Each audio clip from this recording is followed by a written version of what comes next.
নমস্কার বন্ধুরা, আমি হয়তো আমার ভয়েসটা ঠিকমতো তোমাদের শোনাতে পারছি না। মন্দিরের ভেতরেই ঢুকে পড়েছি। হাওড়ার ঐতিহ্যবাহী মন্দির রামরাজা।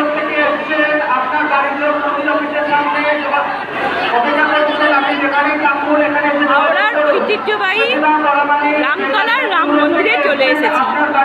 প্রচুর ভিড় হয়েছে, বিভিন্ন জেলা থেকে প্রচুর মানুষ এসেছে। শেষ পর্যন্ত আমি কতটা দেখাতে পারবো আমি বলতে পারছি না, প্রচুর ভিড়। এখনো লাইনে দাঁড়িয়ে আছি। দেখো, আমি চেষ্টা করছি তোমাদের সাথে আজকে ছোট ছোট ভিডিওর মাধ্যমে রামতলার রাম মন্দিরের সমস্ত ঘটনা শেয়ার করার। আমার ভয়েসটা আমি ঠিক মতো শোনাতেও পারছি না। মন্দিরে দেখো কত ভিড় হয়েছে, দেখো সবাই মাথায় করে চুড়ি মাথায় করে দিচ্ছে।